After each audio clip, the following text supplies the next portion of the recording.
अस्सलाम वालेकुम dear students. आज हमारा complex number maths B course का लेक्चर नंबर 5 है और आज का हमारा टॉपिक है polar form of a complex number. ठीक है स्टूडेंट्स, तो अपना लेक्चर शुरू करने से पहले स्टूडेंट्स आपसे रिक्वेस्ट है, जिन स्टूडेंट्स ने मेरा चैनल अभी तक सब्सक्राइब नहीं किया या जो स्टूडेंट्स मेरे चैनल पे न्यू हैं वो मेरे चैनल को सब्सक्राइब करें और साथ ही बेल आइकन का बटन भी प्रेस करें ताकि आपको हर आने वाली न्यू वीडियो के बारे में नोटिफिकेशन मिलती रहे। तो चलिए अपना लेक्चर शुरू करते हैं। जैसा कि हमने अपने पिछले लेक्चर कॉम्प्लेक्स नंबर में हमने पढ़ा है कि हमें पता है सिंस कॉम्प्लेक्स नंबर z से डिनोट करते हैं हम, z is equal to a plus iota b। ये क्या है, हमारे पास एक कॉम्प्लेक्स नंबर है। ठीक है, अब चूंकि हमने पोलर फॉर्म इसकी बनानी है, कॉम्प्लेक्स नंबर की क्या हमने करनी है, पोलर फॉर्म में इसको लेके जाना है। तो हम पोलर फॉर्म बनाने के लिए हम क्या करेंगे, पुट करेंगे सिंपली a की जगह पे r cos थीटा और b की जगह पे हमने पुट करना है r sin थीटा। तो इसको इक्वेशन 1 का नाम दे देते हैं और ये हमारी इक्वेशन 2 हो गई। सिंपली हमने क्या किया, कॉम्प्लेक्स नंबर की हमारा क्या टॉपिक है, polar form of a complex number. हमें पता है कॉम्प्लेक्स नंबर क्या होता है, z is equal to a plus iota b। अब इसको पोलर फॉर्म में लेके जाने के लिए हम क्या कर रहे हैं, a की जगह पुट कर रहे हैं r cos थीटा और b की जगह पे हम पुट कर रहे हैं r sin theta. Basically students ये जो हमारे पास ये है, ये पैरामीट्रिक इक्वेशन है, पैरामीट्रिक फॉर्म है किसकी, सर्कल की। यहाँ पे मैं लिख देती हूँ कि ये क्या है, parametric form of circle, parametric form of circle. ठीक है स्टूडेंट्स, तो अब देयरफॉर हम इस कॉम्प्लेक्स नंबर को इस तरह से फिर लिख सकते हैं। देयरफॉर हमारा कॉम्प्लेक्स नंबर क्या बन जाएगा, z is equal to r cos theta plus iota r sin theta. हमने क्या किया, a और b की वैल्यू क्या की, पुट कर दी। ठीक है स्टूडेंट्स, अब हम यहाँ पे देख रहे हैं कि जो r है हमारे पास, ये r कॉमन आ रहा है दोनों में, तो इस r को हम क्या कर लेते हैं, कॉमन ले लेते हैं। तो z is equal to r common आ गया, तो हमारे पास अंदर ब्रैकेट में क्या रह जाएगा, cos of theta plus iota sine of theta. ठीक है स्टूडेंट्स, तो ये हमारे पास एक क्या न्यू फॉर्म बन गई। अब स्टूडेंट्स हमने क्या करना है, यहाँ से r और थीटा की वैल्यू फाइंड आउट करनी है। अब किस तरह से फाइंड करनी है, सबसे पहले हम कर लेते हैं r की वैल्यू फाइंड। ये जो r है ये किसके इक्वल है, r की वैल्यू हम फाइंड करेंगे। तो to find r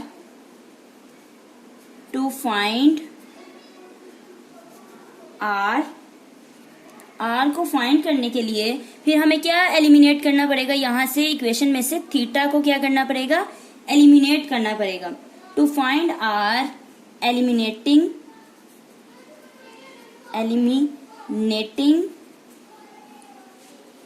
theta from equation 1 and 2। तो थीटा को हम एलिमिनेट करेंगे। तो इस पर्पस के लिए थीटा किस तरह से स्टूडेंट्स यहाँ से एलिमिनेट होगा, अगर हम दोनों इक्वेशन का स्क्वायर करें, स्क्वायर करके ऐड कर दें, तो देखिए हमारे पास क्या होगा। मैं यहाँ पे लिखती हूँ squaring equation 1 and 2, squaring equation 1 and 2, then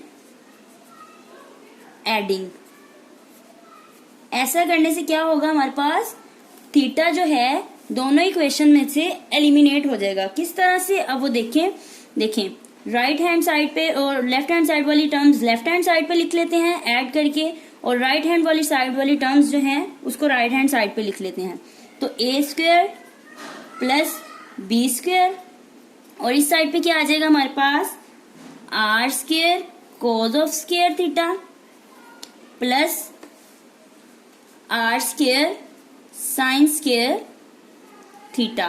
ठीक है स्टूडेंट्स, अब देखिए यहाँ पे आर स्क्वायर कॉमन आ रहा है, तो यहाँ पे हम आर स्क्वायर कॉमन ले लेते हैं, तो अंदर ब्रैकेट में जो टर्म रह जाएगी हमारे पास cos square theta plus sine square theta.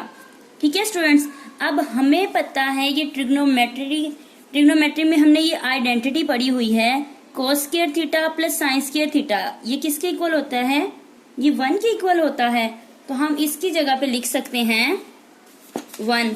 ठीक है, तो यहां से हमारे पास r की वैल्यू आ जाएगी किस तरह से, देखें हम क्या कर लेते हैं, एक बार ये टर्म अरेंज कर लेते हैं हम, R square cos square theta plus sine square theta is equal to A square plus B square. अब हमें पता है सिंस ये किसके इक्वल होता है, ये सारा 1 के इक्वल होता है। ठीक है, तो इसकी जगह आ गया 1 R square 1 A square plus B square, और दिस इम्प्लाइज आर स्क्वायर किसके बराबर आएगा, यहाँ से A square plus B square के, और अगर इसका स्क्वायर खत्म करें, स्क्वायर रूट ले लेंगे बोथ साइड, तो आर बराबर है A square plus B square square root. तो ये हमारे पास आ गई आर की वैल्यू। ठीक है, अब इसी तरह हमने दोनों इक्वेशन 1 और 2 में से अब आर की वैल्यू आ गई, अब हमने थीटा को फाइंड आउट करना है, तो थीटा को फाइंड आउट करने के लिए हम एलिमिनेट क्या करेंगे, आर को अब हम एलिमिनेट करेंगे। अब मैं यहाँ पे लिखती हूँ to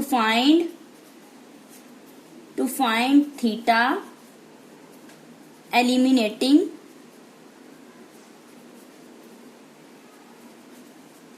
are from equation 1 and 2, from equation 1 and 2।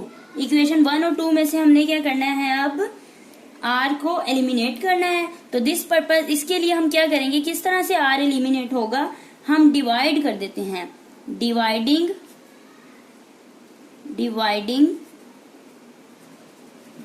Equation 2 bye 1। ठीक है, इक्वेशन 2 बाय 1 हम क्या कर रहे हैं, सिंपली इक्वेशन को डिवाइड कर रहे हैं। इस तरह से हमारे पास आर क्या होगा, एलिमिनेट हो जाएगा। तो क्या बन जाएगी हमारी इक्वेशन 2 और 1 जब हम डिवाइड करेंगे तो हमारे पास आएगा b over a is equal to R sine theta divided by R cos theta. अब ये आर से कैंसिल हो जाएगा, b ओवर a, तो ये राइट साइड पे sine theta over cos theta हमारे पास tan ऑफ थीटा के इक्वल होता है, और यहाँ को हम अरेंज कर लेते हैं, दिस इम्प्लाइज tan थीटा किसके बराबर आ जाएगा, b ओवर a, और अगर यहाँ से हम थीटा की वैल्यू फाइंड आउट करना चाहें तो थीटा किसके बराबर आएगा, थीटा बराबर है tan inverse b over a। तो ये स्टूडेंट्स हमारे पास आ गया थीटा, हमने दोनों वैल्यूज फाइंड आउट कर ली हैं, आर भी आ गया और थीटा भी आ गया। तो हेंस हमारे पास जो हमारा कॉम्प्लेक्स नंबर था अब वो किस तरह से बन जाएगा, हेंस z बराबर है R cos theta plus iota sine theta. ठीक है, ये पोलर फॉर्म में हमारा क्या हो गया, कॉम्प्लेक्स नंबर। और हम यहाँ पे बता देंगे कि वेयर आर जो है हमारे पास, आर किसके बराबर है, आर बराबर है square root A square plus B square, and theta जो है, थीटा बराबर है हमारे पास tan inverse B over A के। ठीक है स्टूडेंट्स, अब यहाँ पे स्टूडेंट्स कुछ चंद एक चीजें नोट करनी है, मैं यहाँ पे लिख देती हूँ नोट में, आपने नोट कर लेना है ये चीजें कि सिंस हमें पता है z किसके बराबर होता है, हमारा complex number a plus iota b के इक्वल होता है, और दिस इम्प्लाइज z मॉडुलस के बारे में भी हम पढ़ चुके हैं, z मॉडुलस किसके बराबर होता है, रियल पार्ट का स्क्वायर प्लस इमेजिनरी पार्ट का स्क्वायर और स्क्वायर रूट, यही होता है ना हमारे पास मॉडुलस। और सिंस इसी तरह से अभी हमने पढ़ा है r किसके बराबर आया हमारे पास, r बराबर आया हमारे पास A square plus B square square root, ठीक है। तो देयरफॉर हमने यहां से रिजल्ट निकाला आर और जी मॉडुलस क्या होते हैं, आपस में बराबर होते हैं। तो ये आपने रिजल्ट स्टूडेंट्स याद रखना है। अब ये आर यहाँ पे क्या है, which is the direct distance है। ये आर क्या है, बेसिकली डिस्टेंस है, शॉर्टेस्ट डिस्टेंस कह लें या डायरेक्ट डिस्टेंस कह लें, कहाँ से, ओरिजिन से है। मैं यहाँ पे लिख देती हूँ which is the direct distance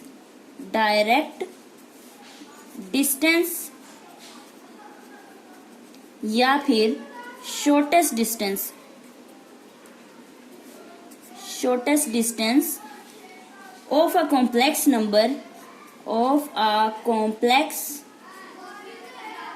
number from origin 0, ठीक है। ओरिजिन से ये क्या है, हमारे पास ओरिजिन से डायरेक्ट या शॉर्टेस्ट डिस्टेंस है। और एक और स्टूडेंट्स हमारे पास नोट है नंबर 2 पे, जी बराबर होता है हमारे पास पोलर फॉर्म में R cos theta plus iota sine theta. तो इसको अगर हम शॉर्ट फॉर्म में लिखना चाहें और तो हम इसको इस तरह से लिख सकते हैं, जी बराबर है R cis theta, CIS theta, ठीक है। सी से मुराद कोस एओटा साइन थीटा, ठीक है। इसको हम शॉर्ट फॉर्म में आर सिस थीटा भी लिख सकते हैं। समटाइम क्वेश्चंस आपको एक्सरसाइज में इस तरह से मिलेंगे कि सिस थीटा लिखा होगा, तो आपने इस चीज से घबराना नहीं है। तो इसका मतलब ये हमारा पोलर फॉर्म में कॉम्प्लेक्स नंबर ही होता है, ठीक है स्टूडेंट्स। और इसके बाद हम स्टूडेंट्स एक छोटी सी चीज देखते हैं, आर्गन डायाग्राम। देन हम अपनी एक्सरसाइज की तरफ चलेंगे, कुछ एग्जांपल्स देखेंगे। तो ये छोटा लास्ट टॉपिक रह गया हमारा, फिर हम अपनी एक्सरसाइज शुरू करेंगे। तो आर्गन डायाग्राम क्या होती है, argon diagram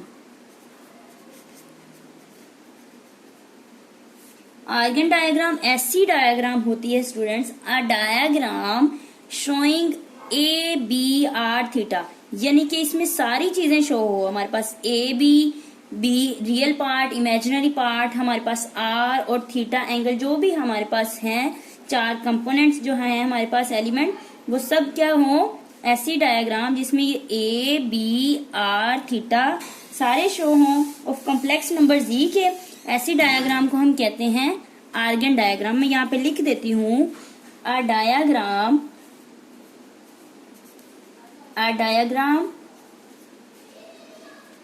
showing A, B, R, theta of a complex number Z, of a complex number Z is known as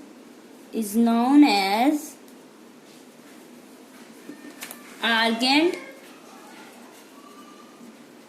diagram. अब इसको मैं आपको डायग्राम बना के भी बता देती हूँ स्टूडेंट्स। ये हमारे पास प्लेन बना देती हूँ मैं, XY प्लेन है, ठीक है स्टूडेंट्स। अब ये हमारा एक कॉम्प्लेक्स नंबर है यहाँ पे AB, ठीक है। ये हमारे पास B है और ये X एक्सिस पे क्या है A, यहाँ पे थीटा है और ये R है हमारे पास, जो हमने पढ़ा था शॉर्टेस्ट डिस्टेंस फ्रॉम ओरिजिन से। ऐसी डायग्राम जिसमें A, B, R, थीटा जो सबको शो करे, ऐसी डायग्राम को हम कहते हैं आर्गन डायग्राम, ठीक है स्टूडेंट्स। तो ये था आज का हमारा लेक्चर। होप सो आप लोग को समझ आ गई होगी। अगर आप मुझसे कुछ पूछना चाहते हैं तो कमेंट सेक्शन में कमेंट करके पूछ सकते हैं। और लास्ट पे मैं फिर से ये कहूंगी कि स्टूडेंट्स जिन्होंने मेरा चैनल अभी तक सब्सक्राइब नहीं किया, मेरे चैनल को सब्सक्राइब करें और साथ ही बेल आइकन का बटन भी लाजमी प्रेस कीजिए। तो इंशाल्लाह अपनी नेक्स्ट वीडियो के साथ मिलते हैं। अल्लाह हाफिज।